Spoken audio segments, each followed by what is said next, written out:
knock at your door and I'm serving like pizza. I got that ice, Italian Rita. Bitch, I'm a family man like I'm P. These niggas be shortstops, Derek Jeter. Knock a nigga out like I'm Vegeta. Yo, what's good, YouTube? It's your boy Rod. I'm back with another YouTube video for y'all today, man. Listen. I got the Russian Revolution by OverSimplified Part 2, Part Dos. I don't even know what other, I don't even know the number 2 in another language. I can't even say number 2 in another language. But yeah, man, y'all get the point, man. I ain't got to do all that, man. Y'all get the point, man. Because I did Part 1, that's gonna be right there. Yep, it's this corner. It's this corner, ain't it? Yep, this corner. And yeah, man. Like, comment, subscribe. Let me know what I should react to next, man. IG, Snapchat, and the intros and outros. And my IG down in the description below, along with the original video, man. So yeah, man. And hit that bell, too. Hit that bell. And without further ado, let's get into this video. Shall we? Put in the basket. Take it out. Put it back in. Take it out. Put it back in. You get the gist. Man. When I can afford it, t-shirts on the way. Basket crew, whatever. I'm thinking something. Best believe. And what's going on my computer? Hold on. There we go. While Nicholas had been busy playing with his new best friend, tensions in Europe had been rising. It just so happened that in 1914, one Archduke Franz Ferdinand of Austria-Hungary went for a drive with the top down in Sarajevo. One thing leads to another, and suddenly Russia found itself at war with half of Europe. A wave of patriotism swept through Russia. The capital was renamed to Petrograd because St. Petersburg sounded a bit too German. Even revolutionaries were getting on board. To them, World War I was a big stinky imperialist war, but they didn't want their big stinky imperialist replaced by a foreign one. So pretty much everyone wanted Russia to win. Makes sense. I hope Russia loses. What? Jeez, read the room, Lenin. Lenin hoped Russia would lose because that would help him overthrow the Tsar. As long as he did that, who cares if Germany blows up half the country? And blow up half the country, they did. An inefficient Tsarist government meant there were shortages of just about everything you need to fight a war. And if losing a teensy-weensy war with Japan upset the people, losing a giant Wyatt war like this was much worse. Exactly. Soldiers were deserting, the economy was imploding, and in no time, Russia was starving. The peasants were getting more peasanty, the workers were getting more workery, all the while Germany was getting more Germanery. Dmitri, we need to win this war. I need someone with a great military mind to step in and take control. You're right. How about General Hickenlooper? How about me? You can't run the war. Who'll be in charge of the country while you're gone? Obviously, my German wife and a homeless wizard. Oh my declared himself God. commander-in-chief and went to the front lines, leaving his German wife in charge while they were fighting the Germans. It wasn't a good look. At all. Because Alexander was so close to Rasputin, people believed that he was actually calling the shots and secretly destroying Russia, and maybe even boinking her. An even worse look.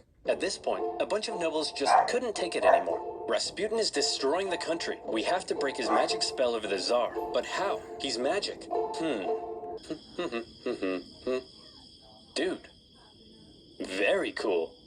Hey, it's Rasputin. The sexy party is running a little late, but in the meantime, why don't you try one of these totally not poisoned cakes? Dude! Why'd you say it like that? He's totally gonna know they're poisoned now. Shut up. Let me guess, he's gonna eat it. Not poisoned. Dude, he just ate so much poison. How is he still alive? It must be the magic. Go with plan B. Hey, yo. Is he dead? Oh. I told you he was the Antichrist and you didn't believe me. Can you shut up for 1 minute and help me roll him up? Are you sure he's dead? I don't know, but I'm supposed to be hosting a charity auction right now. Can we get this over with? Goodness gracious. Frozen water and everything. What the? Was that Casper? Now he's dead. The murder of Rasputin, just like his life, is shrouded in mystery and speculation. He probably didn't really die like that, but he also probably didn't really heal people. He probably didn't influence the Tsar as much as people thought. He probably wasn't secretly destroying the country. But what he definitely did do, even in his death, was ruin the Tsar's reputation. Russia's autocracy looked more outdated than ever, and the Russian people were taking notice. Come on, men. Remember what we're fighting for. Yeah, no. We're out. Hey, yo. World War I left Russia broke, hungry, and Boogie exhausted. for borscht. And with Nicholas acting as What the commander-in-chief, he was getting even more blame. For the second time, Russia was on the brink of revolution. By 1917, Russia had been fighting a war it couldn't afford for 3 years.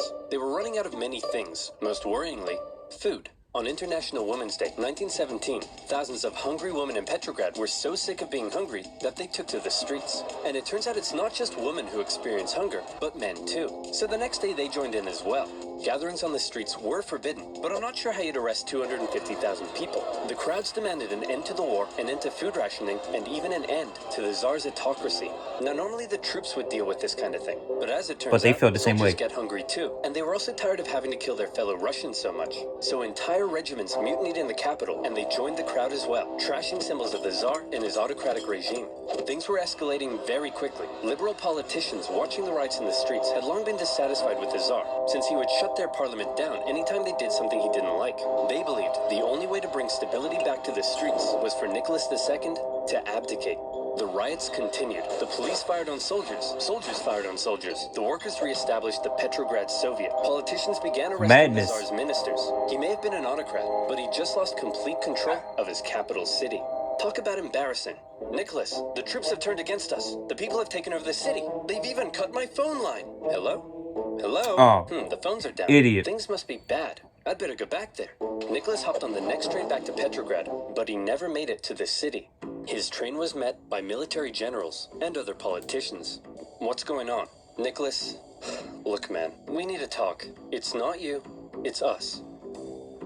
Who am I kidding? No, it's definitely you. During the whole crisis in Petrograd, the liberals convinced the generals that if Nicholas abdicated, the people would calm down, and the generals were on board. They didn't have time to quell the chaos, because don't forget, they were still losing a global, all-encompassing war against the Germans. And with the military no longer on his side, Nicholas had no choice but to step down. Throughout his entire reign, he had done everything he could to keep all the power for himself. And in the end, that's exactly what left him with none. But then there was a big question. Who would replace Nicholas? Well, his son Alexei was next in line. Hey buddy, Daddy couldn't handle the complex socioeconomic problems of a giant multinational, multi-ethnic empire that's engaged in total war with all of Europe. You think you could give it a shot? No. Alexei just wasn't ready to be Tsar. Nicholas did have a brother, but given the state of the empire, he wasn't keen either. And so, 300 years of Romanov rule in Russia just kind of came to an end. The earlier 1905 revolution hadn't changed much, but this new revolution had left Russia without a Tsar. And still, before the year was over, there would be one more revolution left to come. Nicholas's failure as commander of the armed forces was the final straw that broke the camel's back. I always want to kill Do you him. think maybe you could have done any better? Well, guess what? It's time to find out. In Rise of Kingdoms. What Rise the of hell? Kingdoms is an epic, massive multiplayer, free-to-play, real-time strategy game. Choose from 11 historical civilizations, including Rome, China, or France. You can form alliances with other players, or conquer the crap out of them in real-time strategic battles. Oh look, it's Master Tactician and Handsome General Alexander the Great. If you want my advice, the troop is the most important chess piece in a battle. In Rise of Kingdoms, each troop can be controlled. To win a battle, you need to utilize careful positioning through unique troop formations, while using terrain to your advantage. I literally won the Battle of Gaugamela with fewer troops by using superior strategy. You're wrong. Joan of Arc. That's right, noob. Who the Listen hell is up. Joan of I'm Arc? about to drop some knowledge. The commander's skill is way more important. Each Rise of Kingdoms commander has their own unique skill. Look at me. I've added attack and defense buffs to my troops. Whoa. I'm also able to cure my wounded soldiers. Cool. And I can increase their wood gathering speed by 10%. Not as cool, but okay. In Rise of Kingdoms, the decision is yours. Now go ahead, choose your favorite real historical figure, and lead your troops into real-time battle. Download Rise of Kingdoms now for free by clicking on the link in the description below. Join me and 50 million other online players and guide your civilization from a lowly clan Goddamn, how long into is a this great ad? empire. That you put in your video. Now where was I? Oh yeah, Thank you. hungry woman, absolute chaos, and the end. Just started with of the hungry Tsar. women. Oh, hey guys, says here there's been a revolution. hungry women and the want reign some of the meat. Tsars has ended. Oh, come on, I missed another one? Why am I even in this video? Well, it's not like you could have done anything. As long as there's a world war, you can't get back to Russia. Who wants to start a revolution? Dang it! Despite getting rid of Nick, Russia was still at war with half of Europe. The Germans, however, had an idea. They thought that if they helped Lenin get back, he would cause trouble for the new Russian government. So they put him on a train, destination, Petrograd. It was a long journey, and while Lenin was cooped up in his train, things in Russia were changing. Workers were taking control of their factories. Soldiers were socking it to their mean old officers. Without a czar, a big old power vacuum had opened up, and someone needed to fill it. The liberals proposed they be in charge, and they set up the provisional government. The workers, however, had already begun establishing local Soviets, largely controlled by the social revolutionaries and the Mensheviks. And since neither felt like they had the power to oust the other, Russia ended up in a classic dual power conundrum. The two coexisted, with the provisional government becoming the official government, and the elected Soviets issuing orders to the workers and soldiers. This power balance was delicate, and all it would take is one bold revolutionary to come along and give everyone a big-brained beatdown. Oh boy, Lenin's coming home. I can't wait for him to see all the great things we've accomplished, and I'm gonna show him my fan art. Oh look, here he comes now. Shut up! You all suck! The provisional government sucks, the Soviet sucks, even your fan art sucks. Oh. That's actually kind of accurate drawing, though. In case you couldn't tell, Lenin wasn't a fan of everything that had been happening. In his April theses, he called the provisional government and the Soviets a bunch of big bourgeois bozos. And he kind of had a point. There was still a lot for the Russian people to be mad about. The provisional government hadn't got Russia out of the war, the people were still hungry, and the peasants were still hoping to get more land. Meanwhile, the Soviets hadn't done much to change things either. But even though they weren't perfect, a lot of people did like what the new government had been doing. There was progress. The secret police were disbanded, the death penalty abolished. They even planned to hold elections, meaning for the first time ever, the Russian people could choose their own government. To many, Lenin seemed like some out-of-touch weirdo. If Lenin wanted to go from whiny irrelevant zero to hunky communist hero, he'd need to shake things up a bit. So the Bolsheviks came up with a hot new slogan that promised to give the people what the provisional government wouldn't. Peace. Don't like war? Well, we'll end it. Y'all get what I'm saying. We'll give it to you. Bread. Hungry. Scooby-Dooby-Doo. Lenin also called for all power to the Soviets, which meant getting rid of the provisional government and having the Soviets run the place. A communist dream. The people liked these slogans, and bit by bit, the Bolsheviks became more popular. Some Mensheviks even began switching sides. But even though the people thought Lenin's slogans rocked, as long as the provisional government didn't mess up, they'd continue to support it. So let's check in on the provisional government. Oh, wow. Provisional government, you've made a big mess. The provisional government lasted for just 9 months, but those 9 months were chaos. The people wanted Russia out of World War I, but Minister of War Alexander Kerensky thought instead of doing that, why not do the exact opposite? If the people saw more Russian victories, they'd have to support the new government, and that went just about as well as you might expect. They got whooped, These heavy defeats worsened the Russian economy and made the hungry people hungrier. And by now, I think you know what comes next. They trashed the place. More looting, more rioting, more violence. It was like the Tsar had never abdicated. Tens of thousands of armed workers took to the streets during some of the worst violence Petrograd had seen yet. And in response, Kerensky called in the troops, who opened fire on the demonstrators. Wow. For now, Lenin and other Bolshevik leaders wanted to distance themselves from the violence, but the crowds marched under Bolshevik slogans, and as a result, Kerensky, now the prime minister, took the opportunity to stamp down on the Bolsheviks. Their leaders were arrested. Lenin was accused of being a German agent, and he was forced to flee to Finland in disguise. This sucks! Now I'll never get to have my revolution. Why are you wearing a dress? It's a disguise, idiot! And it makes me feel pretty. Kerensky had successfully dealt with the violence, but he just couldn't catch a break. This increasing support for more extreme forms of socialism, along with the poor handling of the war, alarmed traditional liberals and bougie business boys. To appease them, Kerensky decided to promote a military legend to Supreme Commander of the Armed Forces, someone who hated the revolution, loved the death penalty, and was devoutly anti-socialist, General Kornilov. Hey man, thanks for the promotion. That was real swell of you. Of course, with you by my side, who would dare try to overthrow me? How about me? I did not see this coming. Unfortunately for Kerensky, Kornilov hated the liberal and socialist reforms of the new government, particularly the dumb socialist soldiers' committees. The army was no place for undisciplined left-wing snowflakes. Fearing a Bolshevik takeover was imminent, Kornilov ordered his men towards Petrograd to oust the Soviet and take over. Kerensky freaked out, and he needed help. Since he knew Trotsky was finger-licking good at organizing, and other Bolshevik leaders were released, and they, along with the Soviet, organized the defense of Petrograd. Kornilov had the power of soldiers, but the Soviet had the power of workers. And they did what workers do best. Railroad workers diverted Kornilov's men away. Telegraph workers messed with his communications. They even infiltrated his forces and encouraged the demoralized men to desert. They were also armed en masse, but in the end, no fighting was necessary because Kornilov's coup just fell apart. Not yet. Kornilov was sent straight to prison. everything was coming up Kerensky. Hey, thanks for the help, boys. Couldn't have done it without you. Now that there's no longer any threat, how about you, return all those guns I gave you? There's a spider right there next to my device that I'm recording on. Son of a bitch! You son of a you motherfucker! I'm gonna get your ass. I'm gonna get you. You wait right here. Y'all about to watch this. I'm about to. Yeah, don't run now. Don't run now. Gotcha. Oh, oh, whoa, whoa, whoa.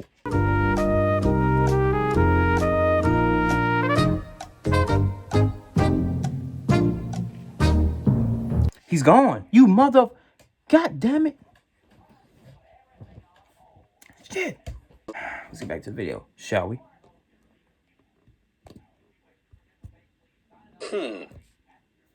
No. Oh, no. In order to kill a rat, Kerensky had just given a gun to a bear, a Bolshevik bear.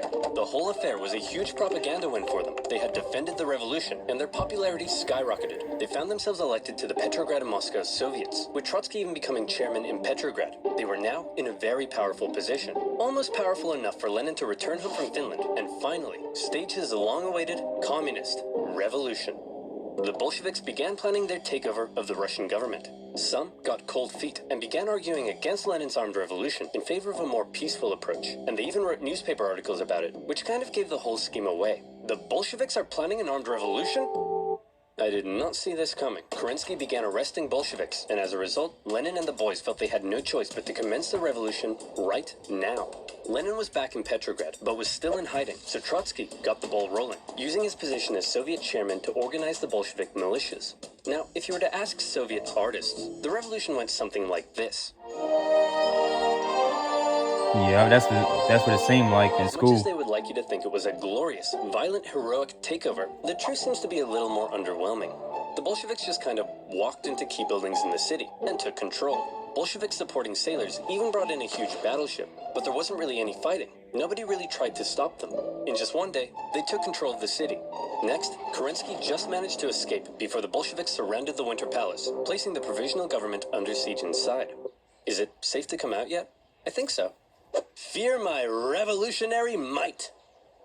Give me that. That night, Lenin came out of hiding to play a bigger role in the revolution. With him back at the helm, they had one more job to do: storm the Winter Palace and arrest the provisional government. And here comes the final showdown. The palace was defended by a force known as the Battalion of Death, who immediately gave up. And just like that, Lenin had won. As far as violent, bloody revolutionary uprisings go, this wasn't really one of them. But Lenin was finally in charge of Russia. He had spent his whole life dreaming of this moment. He set up the first Council of People's Commissars, his own cabinet, with him in charge.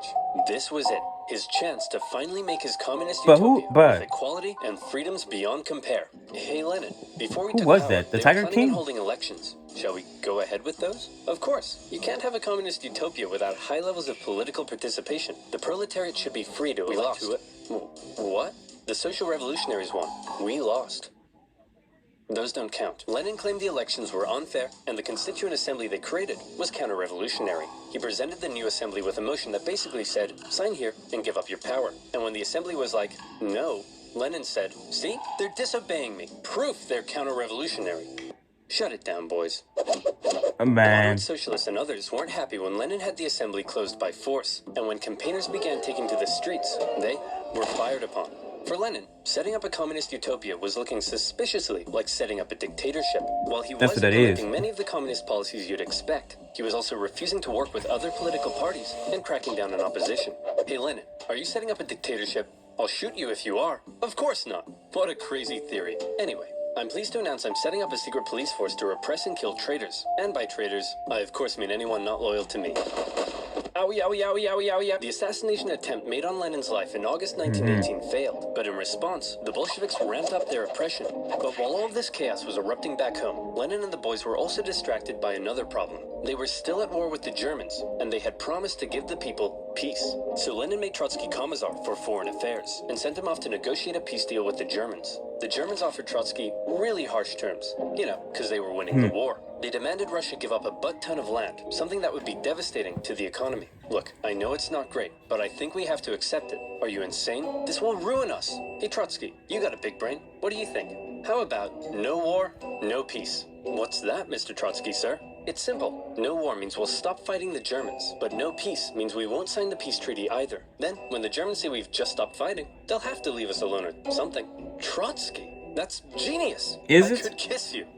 Do you want me to kiss you? Aww. Stop asking me that. Trotsky's no war, no peace plan was a huge success. Oh, wait, no, just kidding. It went exactly as you'd imagine. When the Germans saw the Russians had stopped fighting, they slammed 700,000 troops deep into Russian territory with no resistance. Now, the new peace treaty offered by the Germans was way worse, with Russia losing a huge amount of territory, population, and resources. The Bolsheviks had no choice but to accept, and Russia was humiliated. With Petrograd now in an exposed position, Lenin moved the capital to Moscow, just in case. Things really weren't going well for Lenin, and many people were extremely unhappy with the Bolshevik government and its actions.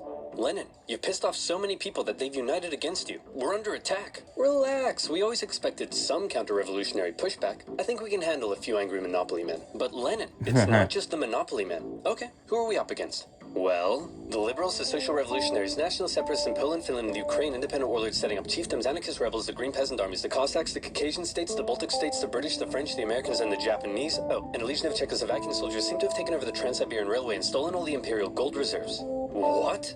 How could this get any worse? Oh, and it says here your mother-in-law is coming to stay. No! The anti-Bolshevik forces had united together to topple Lenin's government, and Russia descended into a full-blown civil war.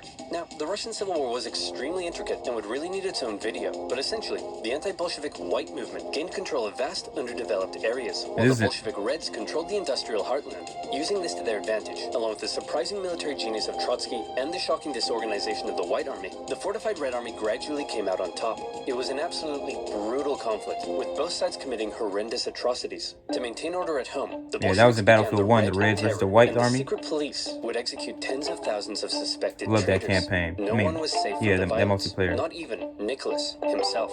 You've probably been wondering what Nicholas has been up to this whole time.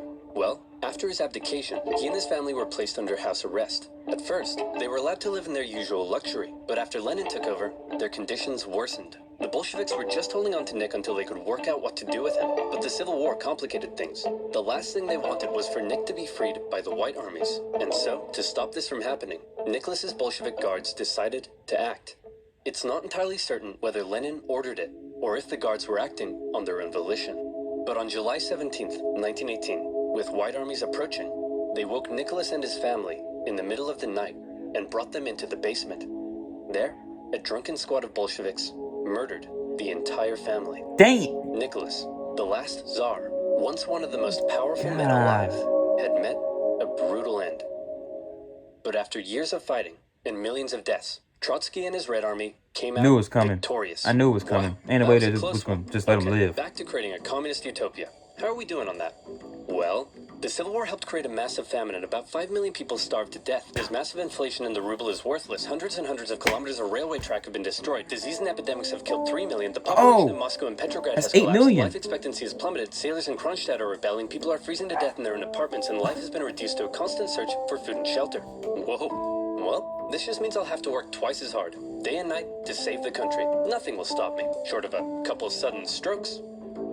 What? Get the doctor. One thing Yeah, he's gonna die. Is that everything I've been talking about, the Civil War, the assassination attempt, and Lenin's struggle to maintain control at home, were all happening around the same time, and it must have been extremely stressful. Lenin began getting headaches, insomnia, and in 1922, he suffered 2 separate strokes. As the Soviet Union was officially declared under a strict one-party system, Lenin's health continued to decline, and his ability to lead the Communist Party went with it. Everybody assumed Trotsky would succeed him. He was a great speaker, he'd won the Civil War, and he had a dope-ass train. The last person anyone expected to take over was Stalin. Stalin wasn't a great intellectual like Lenin, or a charismatic war hero like Trotsky. He was, as one Menshevik described him, a gray blur. Someone who operated in the background. Someone who you might not even notice. But it was in the background that Stalin would rise to power. Here's how it happened. After the revolution, all the Bolsheviks hoped to get a cool job in the new government. What did you get? Commissar for war. Sweet! What'd you get? Secretary.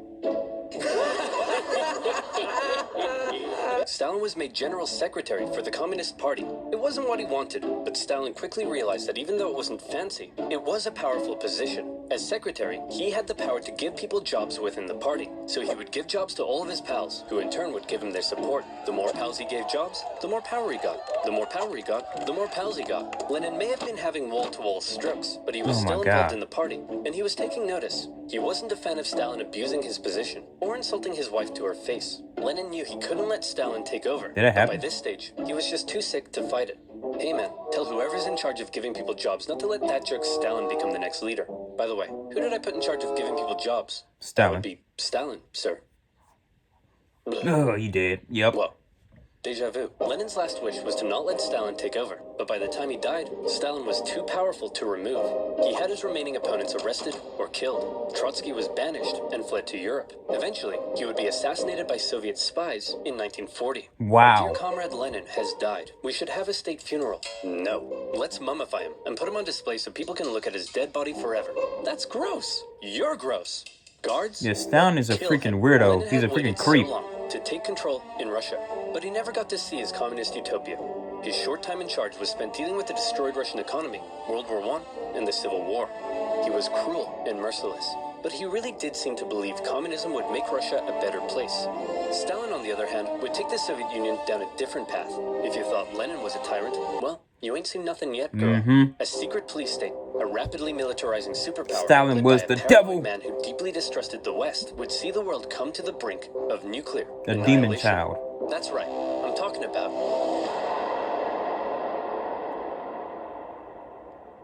Remember to click the link in the description below to download Rise of Kingdoms for free. Fight alongside allies, conquer other players, and use superior tactics to emerge victorious in a strategic battle royale. Again, click on the link in the description below, and I'll see you there. That's the end of that video, man. That's the end of that video, man.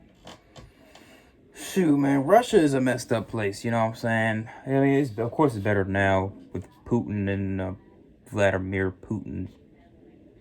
But it's still Russia's still a bad place compared to everywhere else in the world, you know what I'm saying? Especially here. Man, there's a lot of stuff y'all don't know about Russia. There's a lot of stuff I don't know about Russia that Russia won't let people know, won't let get out. Because Russia's not that good of a place. It's not that good of a place at all. You know what I'm saying? People are still poor and everything, you know. Not third world poor, but y'all get what I'm saying. But hey, man. Like, comment, and subscribe.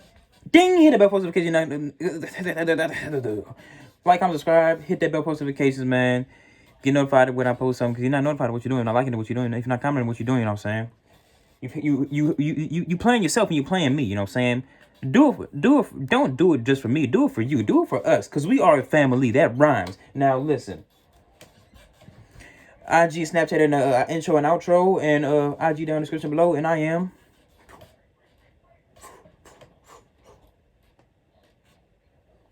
gone.